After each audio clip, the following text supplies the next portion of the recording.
അവസാനം രാഹുൽ ഗാന്ധി വരച്ച വരയിൽ നിന്നിരിക്കുകയാണ് തിരഞ്ഞെടുപ്പ് കമ്മീഷൻ. മുട്ടുകുത്തി എന്ന് തന്നെ പറയണം. ലോക്സഭാ തെരഞ്ഞെടുപ്പിൽ അട്ടിമറികൾ നടന്നുവെന്ന് പലകുറി രാഹുൽ ഗാന്ധി പറഞ്ഞതാണ്.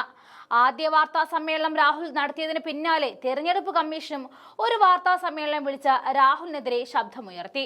പിന്നാലെ ഒരു മാസത്തെ ഇടവേളയിൽ രണ്ടാമതും വാർത്താ സമ്മേളനവും വിളിച്ച് തെരഞ്ഞെടുപ്പ് കമ്മീഷണർക്കെതിരെ രാഹുൽ ഗാന്ധി ആഞ്ഞടിച്ചു. ഈ ആരോപണങ്ങളോട് പക്ഷേ തെരഞ്ഞെടുപ്പ് കമ്മീഷൻ പോസിറ്റീവായിട്ടായിരുന്നു പ്രതികരിക്കുന്നത്. രാഹുൽ ഗാന്ധി ചൂണ്ടിക്കാണിച്ച ഗുരുതരമായ ആരോപണങ്ങൾ ഇപ്പോൾ സമ്മതിച്ചിരിക്കുകയാണ് തിരഞ്ഞെടുപ്പ് കമ്മീഷൻ. വീഴ്ച സംഭവിച്ചുവെന്നും തിരുത്താമെന്നും പറഞ്ഞ കമ്മീഷൻ രാഹുൽ ഗാന്ധിയോട് നന്ദിയും ഒപ്പം മാപ്പും പറയാതെ പറയുന്നുണ്ട്. രാഹുൽ കാണിച്ച ഗുരുതര പിഴവ് തിരുത്തിയിരിക്കുകയാണ് കമ്മീഷൻ. വോട്ടർ പട്ടികയിൽ ക്രമക്കേട് ആരോപിച്ച രാഹുൽ ഗാന്ധിയുടെ നേതൃത്വത്തിൽ പ്രതിപക്ഷം ആരോപണം കടുപ്പിക്കുന്നതിനിടെ നിർണായക പരിഷ്കരണങ്ങളുമായിട്ടാണ് തെരഞ്ഞെടുപ്പ് കമ്മീഷൻ എത്തിയത്. വോട്ടർ പട്ടികയിലെ തിരുത്തലുകൾക്കുള്ള അപേക്ഷകൾ ഈ സൈൻ നിർബന്ധമാക്കിയിട്ടുണ്ട്.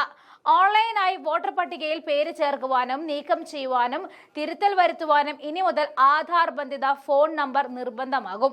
മുൻപ് വോട്ടർ തിരിച്ചറിയൽ കാർഡിലെ നമ്പറുമായി ഏതെങ്കിലും ഒരു ഫോൺ നമ്പർ ബന്ധിപ്പിച്ച ശേഷം ഓൺലൈനായിട്ട് വോട്ടർ പട്ടികയിൽ പേര് ചേർക്കുവാനും നീക്കുവാനും സാധിക്കുമായിരുന്നു. ഇത് അനധികൃത ഇടപാടുകളും ക്രമക്കേടുകളും സംബന്ധിച്ച് വ്യാപക പരാതികൾക്ക് കാരണമായിരുന്നു.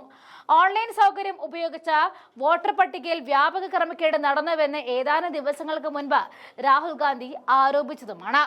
2023 നിയമസഭാ തെരഞ്ഞെടുപ്പ് കാലഘട്ടത്തിൽ കർണാടകയിലെ അലന്ത് മണ്ഡലത്തിൽ ഇത്തരത്തിൽ 6018 വോട്ടുകൾ നീക്കം ചെയ്തതായിരുന്നു രാഹുലിന്റെ വെളിപ്പെടുത്തൽ.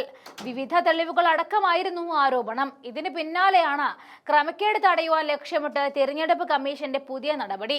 വോട്ടർ പട്ടികയിൽ പേര് ചേർക്കുന്നതിന് ഫോം 6 ഉപയോഗിച്ചാണ് അപേക്ഷിക്കേണ്ടത്. വോട്ടർ പട്ടികയിൽ പേര് ചേർക്കുന്നത് എതിർക്കുന്നതിനും പേര് നീക്കം ചെയ്യാനും ഫോം 7 അപേക്ഷിക്കേണ്ടത്.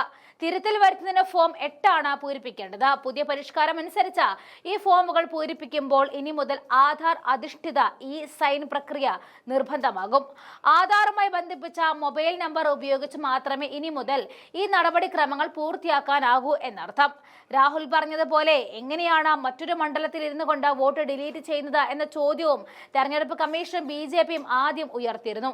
അത് കൃത്യമായി രാഹുൽ ഗാന്ധി കാണിച്ചു തന്നതോടെ തെരഞ്ഞെടുപ്പ് കമ്മീഷൻ സമ്മതിക്കാതെ തരമില്ലാതാവുകയായിരുന്നു. ഓരോ മണ്ഡലത്തിലും ഇലക്ട്രൽ രജിസ്ട്രേഷൻ ഓഫീസർമാരെന്ന EROമാരുണ്ട്. പേര് നീക്കം ചെയ്യുന്നതിൽ അവർക്കാണ് പൂർണ്ണ അധികാരമുള്ളത്. ഒരാളുടെ പേര് നീക്കം ചെയ്യാൻ ഒരു തെളിവും ഹാജരാക്കേണ്ടതില്ല എന്നതാണ് ഒന്നാമത്തെ വലിയ ആനുകൂല്യം. ഇതോടെ രാഹുൽ ഗാന്ധി പറഞ്ഞതിനോട് ശരിവെക്കുകയാണ് തെരഞ്ഞെടുപ്പ് കമ്മീഷൻ.